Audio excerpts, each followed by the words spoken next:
Tom Campbell here. I and MBT Events hope you like this video. It was made possible by donations from our supporters. If you're one of them, thank you so very, very much. If you're new to MBT and find something of significant value in our videos, please consider supporting their production through our Patreon account or through a one-time donation. It would be very much appreciated. The links are in the description below. Thank you. Tom, our next question is from Joan, and she asks, do individual units of consciousness choose their avatars? Her sister, dead now, was a low-functioning schizophrenic. What does that say about her unit of consciousness? Well, sometimes a free will awareness unit and IUOC pick their avatar for a particular reason. Sometimes. Most of the time, not so. Okay? It just depends. If there's a special reason to, again, then it's more likely to happen. If there is no special reason, then it probably doesn't happen.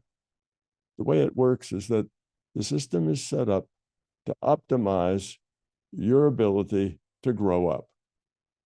Okay? Now, if there's some very specific situation that raises the probability that you'll grow up, then the system may pick that particular person, particular situation, and try to give you that situation because it'll help you grow up. But most of the time, it's not like that.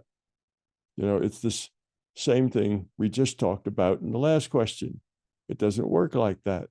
What it works like is stuff happens and you get to make choices. And if you make those choices, positively, then good things happen. So it doesn't really matter that much what happens. It doesn't really matter that much the avatar you get. It's better if you just get a random avatar. Sometimes they may have problems. They may only have one leg. Sometimes they could be mentally challenged. They could be emotionally challenged.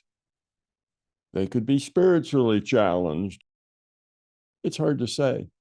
It's not what happens that's really important.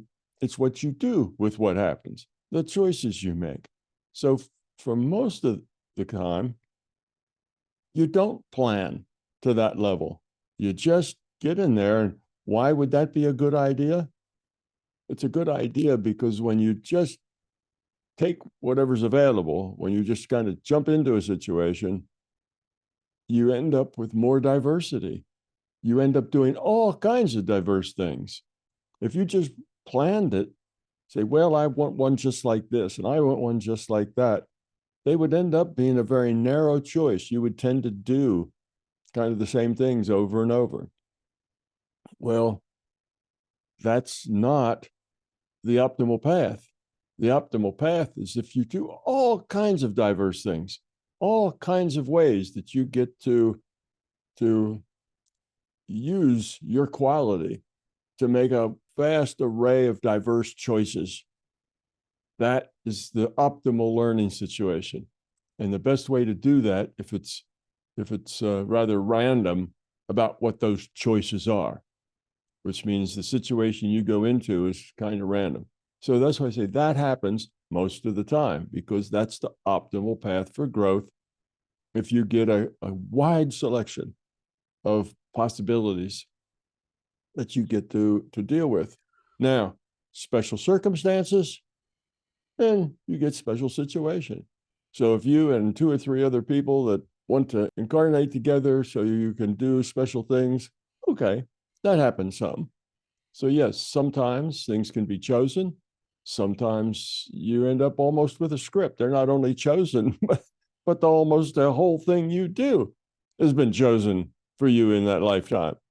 So there's all kinds of degrees in which you may be scripted as opposed to just getting random stuff. So that's possible, but it's not typical. It's out in the margins. It's not likely. Now, in the case of schizophrenia, would that be something that is attached to the consciousness or to or is it something about the experience or is it something about the physical avatar? Well, it could be either or a combination of both. There are some things that are just rule set governed, physical things. The rule set just has somehow in its implementation when it was forming an embryo and forming all the detailed structure, in the human mind and in the central nervous system, things just go wrong and you've got some bad chemistry in the central nervous system or some bad physiology in the central nervous system. And that's just organic. And it's there because that's the rule set. And it's there because there's a whole lot of uncertainty and about how that rule set plays out. That's why we're all different. When those cells are all differentiated into all kinds of different, parts of the body, then there's a lot of randomness that goes into that way. That's why all, 8 billion of us are different. We're all different from each other. So it's all that randomness is what makes us all very different. So the randomness is good. It's part of just like the randomness when when you select your next lifetime. There's a lot of randomness in there. You just get what you get. So if it's something like that that's physical, then it can be fixed perhaps by fixing that physical thing.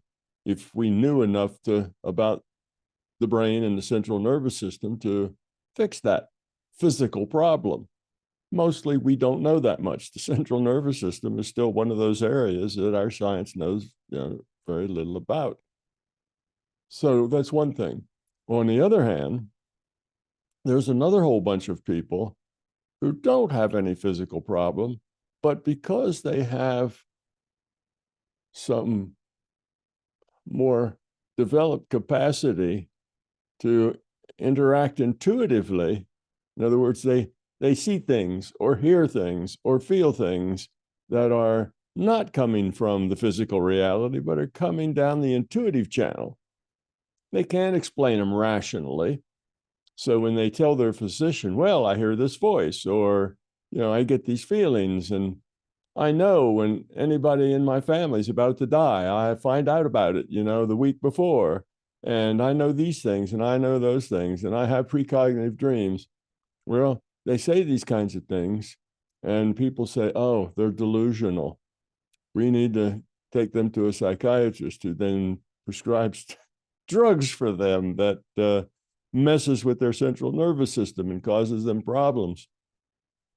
And so on. Pretty soon they're in an institution and getting drugs all the time. Well, there wasn't anything wrong with them at all. The only thing wrong is that we live in a culture that is so narrow-minded that it can't deal with anybody that's different. Instead of looking at people and say, oh, this person's just different. Let's try to understand those differences. Let's see if there aren't some differences there that are unique and valuable. Let's learn about these differences. Let's treat them not as something wrong, not as a disease, but we have this idea that if it's not just like us, if it's not under the fat part of the probability curve, then it's bad. It's wrong. It has to be just like us, or that person needs to be fixed. Well, that's a very arrogant way of looking at it. If you're not like me, then you're wrong, you see, is the way our culture is. So for all the people that come in with a better than normal connection to their intuitive side, a lot of them end up decreed that they are mentally damaged in some way, emotionally or mentally, dysfunctional. Now, if this functioning was, um, say this condition was you were able to function, so there's high or medium functionality there, but in this case of Joan's sister, she was low functioning, which might mean that she was more of a danger to herself or others, or some kind of situation like that where it wouldn't be wise to have that person in society. Um, you can deal with, and I think the ideal situation, like you say, is to simply understand that we're all different and understand this diversity. If the individual is a medium functioning or high functioning uh, kind of situation there in one of these mental challenges, but if not, then confining of that person would be for the benefit of the society and Mhm. for that person. Yeah, that could be true. There may be situations where a person needs to be put in a situation that's very caring of them and their needs, somebody who will be there so that at any moment they have a crisis or they have a need or something, somebody can show up. Well, it's not like if you just leave them at home and they need attention, that won't work. So now you have to put them someplace where they can get the attention they need when they need it. So that's possible, but that doesn't mean that their problem was organic. See, what happens if you get somebody who's a little different and you tell that person that there's something wrong with your mind, there's something wrong with your brain, here, we'll give you this medicine. If that medicine makes you feel really strange and out of it, then people treat you badly. You begin to believe that you're defective, that there's something wrong with you. You start feeling negative about yourself. Then when you feel damaged about yourself, then your level of self-esteem goes to zero. You start acting like, well, I'm so lost. I don't know anything. I just guess I have to let everybody tell me what to do and I'll just do it. So before long, you are 10 times worse off than you were when you started, because now everybody's convinced you that you're broken and wrong and can't function right. And all the things that you hear and think and say are suspect and goofy, and that you need to do what other people tell you. And you should take your medicine and be glad that these people are taking care of you.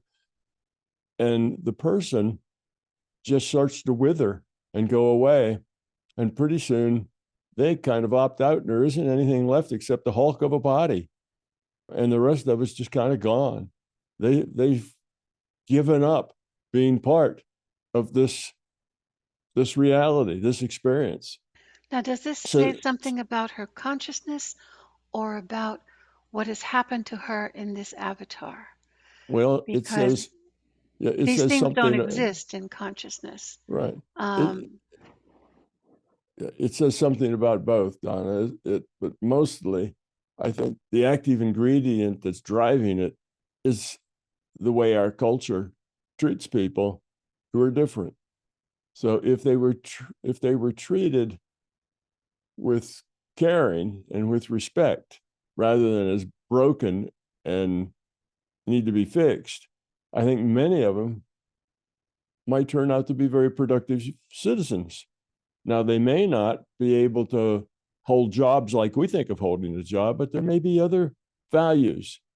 If we could take whatever they have and begin to learn from it and experiment with it, maybe we would learn things. Maybe there's jobs they're especially good at. Maybe we'll find that those things that make them different are also talents that can be used. We don't know yet because we don't try. We just put a label of them as broken and then we try to fix them. So until we actually try, I don't know how much of that, is savable, how much you could do with that, what fraction of them would turn out to be real contributors to society and how many wouldn't. It's hard to say because we don't try. We don't go Now, there. when this person dies, their consciousness is not burdened with these constraints Oh of this no. mental challenge. How does that work? Well, it's not that the consciousness is broken. It's just they've had an experience. They take a consciousness that is unusual. Okay. It starts as being unusual. By unusual, mean it's not under the fat part of the curve. So they start with a consciousness that's unusual. Now, if you take that unusual consciousness and basically drive it insane by the way you treat it, drugging it up isolating it, making it feel failed and miserable and unhappy, if that's what you do to it, then you're going to have a couple of things happen. That system's going to just withdraw and just exist until it dies, kind of withdraw into nothingness. It becomes, a vegetable, because its life is just unbearable. So then you get a vegetable, and the body keeps going for a while, but the consciousness goes. The consciousness leaves the body, goes on, has another incarnation someplace else, and Does it go becomes. back with that? Does that consciousness then go on it goes on to another lifetime? Does it take any of that experience that's not good with it? No, Okay. no, it doesn't. It's free of that. Okay. It doesn't have to take any of that with it. So you see, we just don't know about people who are different, what they might be able to contribute. I mean, it could turn out that they don't contribute as much, and they need special treatment, or maybe they turn out to be great contributors to our society. We don't know yet, because we've never tried. We don't understand them. All we do is say, well, they're not just like us, so let's try to fix them. And then we do things to them to fix them that makes them unable to function. We put them on drugs and other things, and so we just don't know what value they might have. But no, their consciousness is not de-evolving. Their consciousness is probably not evolving very much either, but it might, because they might become very kind and very helpful. They might, in their state, say, well, okay, I can't really depend on my mind, because I've been told that I've got this illness and whatever, but gee, people are nice to take care of me, and I really like them, and that's nice. And if all I can do is kind of interact a little bit and watch TV and whatever, that'll be fun. And sometimes you'll get somebody who's just very positive. They're just very lovely, and they smile a lot, and new people come in, and they go out and greet them. And so some people will just be positive. Now those people are taking a situation that's handed to them and being positive about it. They're growing up. They're having a good incarnation, even though they've been treated as mentally deficient, given drugs, and are warehoused someplace. They're still growing up, because they're still dealing with their environment. They're still being positive within the realm in which they can interact, within the choices that they have left. They're still good and positive and trying to help and being nice and caring about the people around them. So they're having a great incarnation, even if they're institutionalized, because they're nice. And then you have other people that are angry because they've been institutionalized and marginalized, and they're driven by fear, and they're angry that they're there, and they don't like other people, and they're flying to a rage about their doctors and about the facility that is constraining them against their will, and they're unhappy and they're miserable, and they try to fight back, but they lose all the time because they're small and the institution is large. And everybody thinks it's just their illness, but it isn't really the illness. It's that they're in a rage about the way they've been treated. They've been. So what you're saying is it's the consciousness and how it would react under certain circumstances with its quality that it has earned up until that Right. incarnation. Yeah. Is that right? Yes. So that incarnation, as a challenged person that is not, is not accepted. We see them as unhealthy or sick or broken people. They might have a wonderful incarnation and learn a lot, or they might have a terrible incarnation and spend their whole time angry and upset and negative. You see, so they can, but still, it's the same thing. Stuff happens to you, and you get to deal with it, and you'll get to deal with all kinds of things. and maybe being born defective, or born with only one leg, or being born into a family of crackheads, or being born into a family of billionaires. All of these things are exceptional stuff that's not normal, not under the fat part of the curve, but they all have their advantages and they all have their disadvantages. Even the ones that look like, oh, that's awful, that somebody has to get that choice, but it's just one out of thousands of experiences you have. Sometimes you'll get a hard choice like that. And it just depends on how you act with it, what you do with the choices you get. It's just one out of thousands of lifetimes. So sometimes you get something really difficult. And what do you do with it? You see, do you pass that test, or does it make your anger grow? How do you deal with it? So just see it as another thing that, another choice that you get. You might be born into some place where everybody's starving to death, and, the average person only lives to be 4 years old because there isn't any food, and there's no resources, and there's not even any fresh water. There's nothing except a little bit of aid that tribbles in, and mostly the people who are stronger than you grab the aid, and you can hardly have the strength to stand in line long enough to, to get something for yourself and your kids, that sort of thing. So you might be born into that situation. People say, well, why would anybody do that? Well, it's just another experience. You get to experience that, and the choices you make will help you evolve. And the fact that you get all kinds of experiences broadens your sense of the possibilities, makes you wiser. And okay, that time you only lived to be 4 years old, and then you starved to death. But what were the choices that you made? How did you grow into that? What did you do? How did you interact? Well, it only took 4 years. It didn't take up a lot of your time. But how did you deal with it? Did you get angry? Did you hate the society because you had this bad situation? Do you develop that, or did you love what there was to love and accept the rest as just the way it was?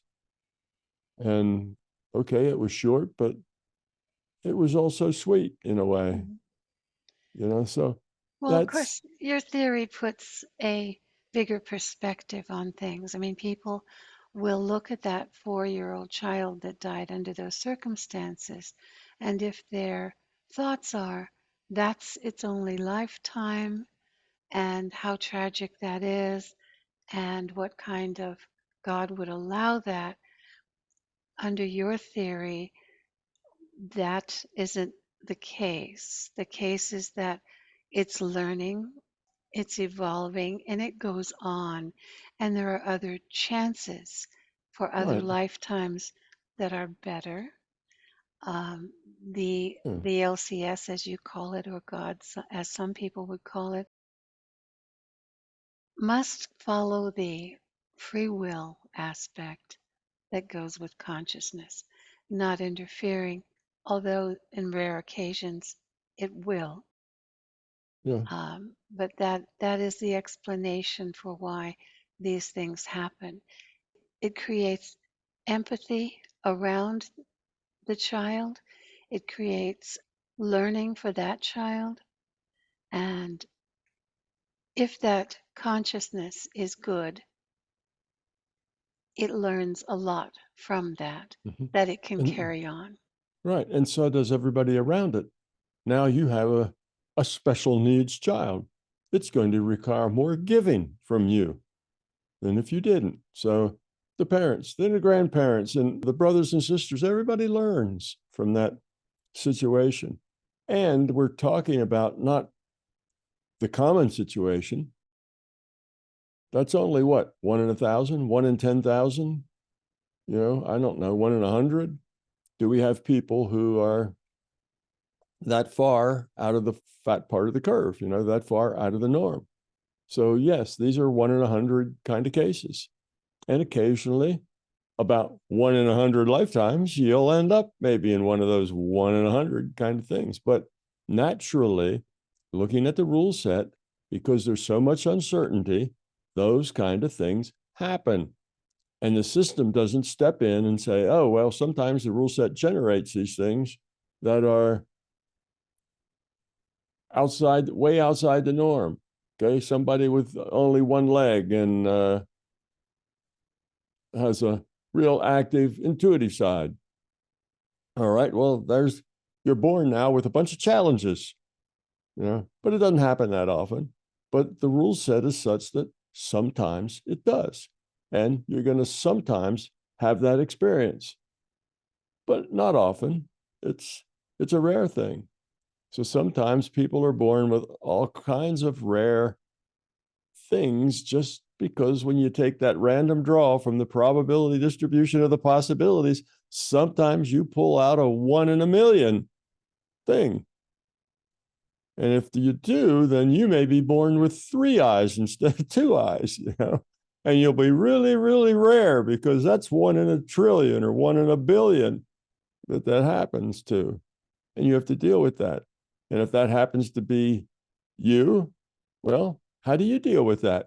You can learn from it, grow from it, to make it really positive, and make it positive for everybody around you, or you could make it negative. It's the same thing. So occasionally, after we've done thousands of incarnations, we've had some of the 1 in 100s have happened to us. Not a lot of them, but we've had several of those 1 in 100s. And the 1 in 10s have happened to us many times. So it's just all part of the way it is. It's allowed to happen because it's part of the rule set. The rule set says what's possible in this virtual reality. And all kinds of possibilities fall outside the fat part of the curve. Not often, but they happen now and again. So well, thank you for answering that and commenting on that question from Joan. And I hope those points from your big theory of everything answers her questions in terms of your viewpoint of consciousness. Thank you. I and MBT Events hope you liked this video. We will continue to post videos for free on my YouTube channel, but please understand, these videos are expensive to produce. They represent many thousands of hours of production and editing, as well as all the necessary audiovisual equipment, computers, and software. If you find something of significant value in our videos, please consider supporting their production through our Patreon account or through a one-time donation. It would be very much appreciated. The links are in the description below. Thank you.